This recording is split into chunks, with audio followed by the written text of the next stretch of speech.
most of the change models talk about two elements, the rational part and then the emotional part, and how you actually need to work on both, because if you just focus on one, it's never gonna work. So it's actually very similar to what you are saying, as the brain being the rational part, right? And the heart being the emotional one, and they need to be coherent. We have two forms of intelligence, one's here and one's here. And all we've ever thought mattered in business was this one. And this is why people are so miserable in their jobs, and why in America, we had 120 million people quit their jobs in the last 30 months. Now, why would anybody quit their job to begin with? It's disruptive. They lose their friends, they lose their routines, they lose their tenure, they lose their knowledge of the organization. I believe most of the problem is because all we ever do is think here, and we don't really think about the environment that we're creating for people and the emotional needs that people have that sound soft and weak until you understand that when you meet those needs, that's what scales people's, ability to feel comfortable, to take on challenges, to be innovative, to be creative, to demonstrate an interest of investing more of themselves in the job and coming into work. I was thinking about this last night, and I think I've got this thing solved, as opposed to going home and saying, I don't even want to think about that place until tomorrow. I don't like going there. It's a big difference, but you have to balance these two out to have that happen. Thank you, Mark, for sharing. I want to now get into the topic of engagement in the context of changes or companies going through change. My question is, what is the relationship that you have observed between engagement and when a company goes through a major change, whether, maybe they are having a new strategic buyer, or maybe they are going through cost cutting, or other things that are happening. What happens to engagement? Does it always have to go down, or, what's your experience? So if I said to you, I just found out that they're selling your building. Did you hear that? And you're like, no. And you're thinking, well, I've got all my people here, and where am I going to go? And all of a sudden your mind starts, but, I thought we were going to be here for a really long time. That's how people go. So we say, hey, we're hearing that there's going to be some cost cuttings. We're not hitting our numbers right now, and so we're going to have to reduce staff, or we're going to have to find ways to reduce, expenses. And we don't say anything about employees. Immediately, people go to, am I going to lose my job? And so if we don't address those kinds of, for every action, there's an equal and opposite reaction, right? So if we don't anticipate how people are going to feel and deal with it, then engagement is either going to get worse, or it's certainly not going to get better. So I'll give you an example. You went to Harvard Business School. There's a very famous professor there named John Kotter. And John Kotter wrote one of the most successful business books, and I think it's called, cleverly enough, Leading Change. And what they did was he took graduate students, and I think the big picture is they went into about 100 different companies, and they looked at the companies that were trying to drive some organizational change. Maybe they were acquiring another company, or maybe they were consolidating a business, they were adding a new product, they had all myriad kinds of challenges, but nevertheless something of significant change within the organization that was disruptive to people. And so I'll just ask you, when they analyzed how many of them were successful, what do you think the overall success? So a company that completely accomplished everything that it set out to do, what percentage do you think did that out of the 100? Less than 10%. That's correct. It was about 5. And then they had about 20% that achieved some. So the far majority of them didn't achieve any. And the common denominator of the failures, guess what it was? People. They failed to concern themselves with how people felt. And so what happens is that when people feel that a change is a potential threat to them, then they're going to do everything they can to resist it, to slow it down, to make sure it doesn't happen. So the solution to this is to then intentionally say, how are people feeling? And the only way that you're going to know is to ask people how they're feeling. So if you tap into your employees and you say, this is what our challenge is, what would make you feel better about the circumstances of this change? How could we make the environment supportive of you so that you can help us achieve the change that we want? So universally, people are going to say, well, guarantee that I'm not going to lose my job in the first 3 months if I don't learn the new skill, if that's what it's required.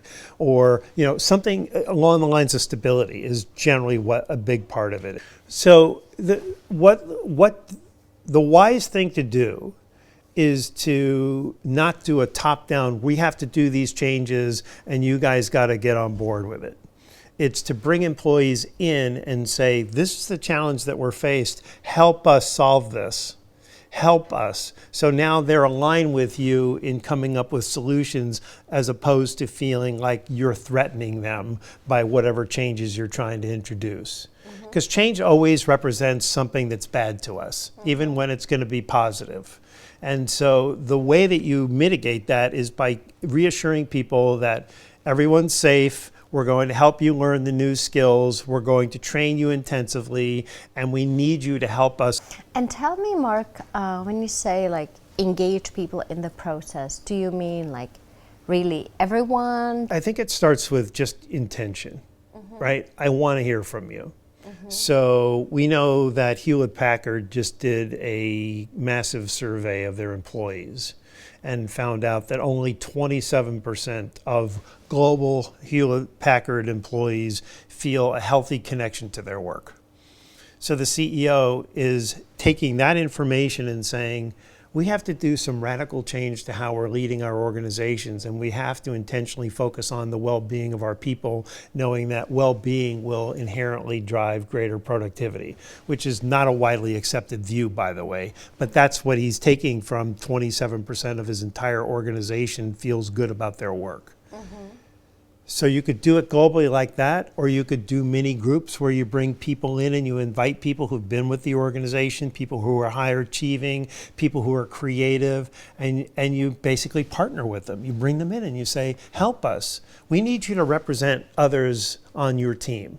We need for you to come in and be the ambassador for other employees and help us figure out how do we incorporate the change that we need to succeed with this, but we want to succeed with you, not with you feeling oppressed in it.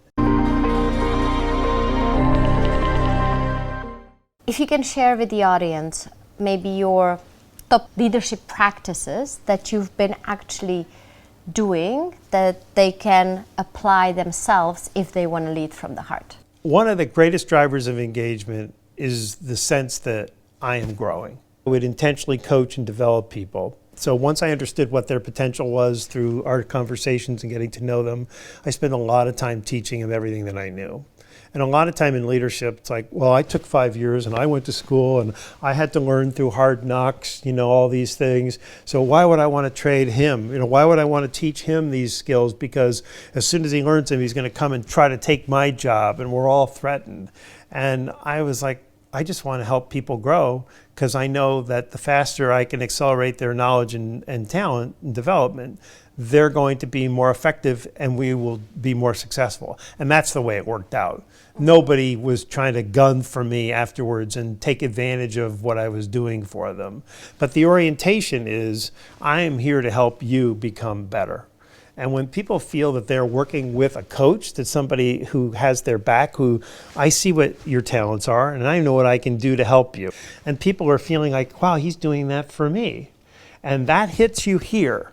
And when you feel you're growing and you feel your boss is helping you grow, you're loyal to that person. Like you want to do everything that you can to help that person. One really has to do with something that I think we take for granted, which is the deep need for appreciation that people have.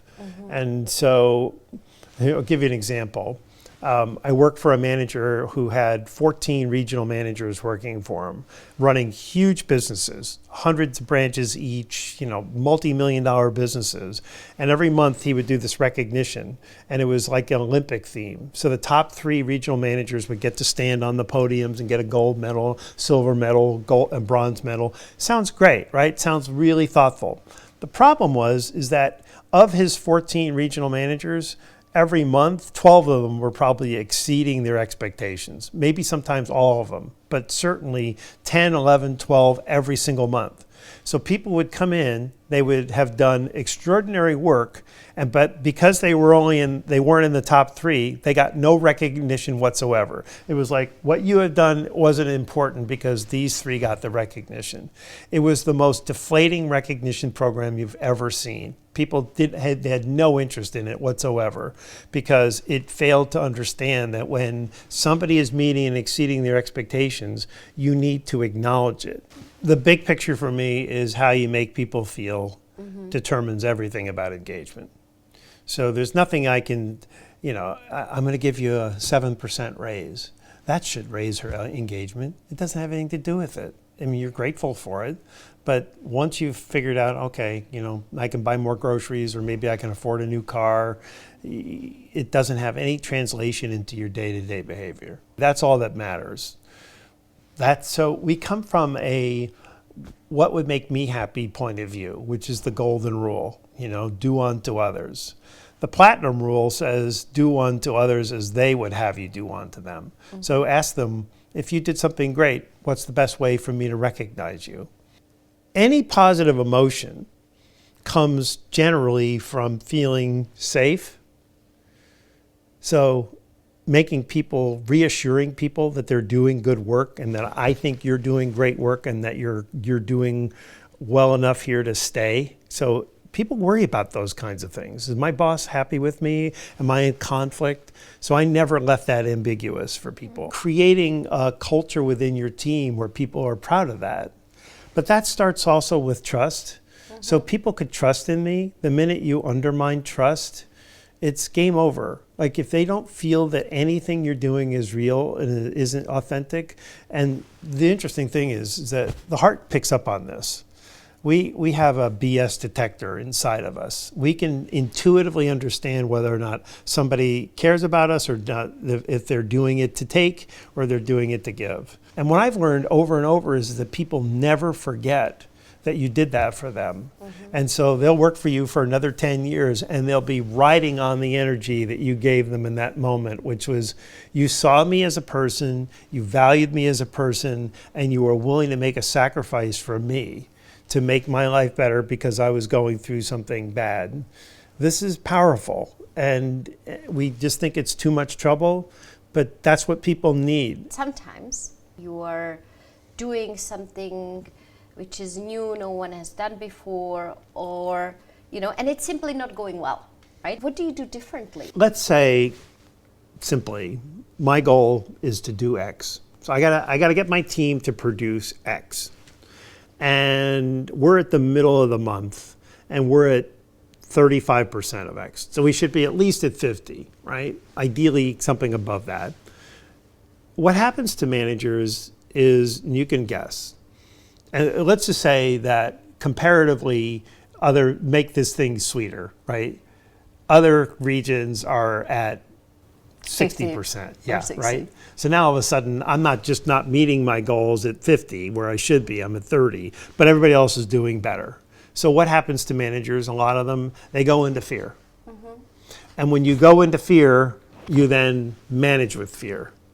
So you come out and you yell at people, or you threaten them. Something really bad's going to happen if we don't get this thing turned around, and nobody takes vacation. I don't want to see anybody walking around. We're doing all that kind of fear thing. And so gratefully, it didn't happen to me all that often. But when it did happen, I bring everybody in a room and go, we're at 30%. What are we going to do about this? And you just allow people to go, well, we could do this, or we could do this, or somebody would say, well, I've been trying this and this is working. Like everybody goes, well, that sounds great. Let's do that. So now they're helping. It's the same thing I was telling you about earlier, about engaging people in the solution, as opposed to assuming that unless you step in and throttle them, you're not going to get where you need to. How do you approach these type of situations where, this is going to be a tough month? So there's two dimensions of this. The first is that If you're the leader, you have to take on the responsibility of keeping yourself well, right? So that means whether it's mindfulness, meditation, whatever you can do to keep yourself balanced, which, by the way, I absolutely think is an essential component of being a leader. You have to take on that responsibility, I believe. But there's another dimension of this, which is ritualizing certain behaviors so that they don't get disruptive. It's crazy around here, so I can't meet with you this week. It's crazy around here, I can't meet with you this week. So now all of a sudden I've missed 2 weeks with you, and we haven't had our normal connection. It has to be a meaningful conversation. How are you? What's going on? How can I help you? What are the challenges? What do you need from me? Those kinds of things. But what's also going on with you personally? So over time, those can be accelerated conversations, 20 minutes, but you have to have it every week. So what I'm saying is that you have to meet every single week with every single of your direct reports. No questions asked. Like, you can't say, sorry, I'm too busy. So if you can only say, why I'm too busy for that, then that shortens your span of control. So if you have 10 people and you say, I think I could probably get to 7 every week, then you shouldn't be managing any more than 7 people. It's like a team, you and I meditation. It's like us being together, let's connect, let's make sure we're going well in the right direction, and then I can go back to whatever craziness that I'm living in.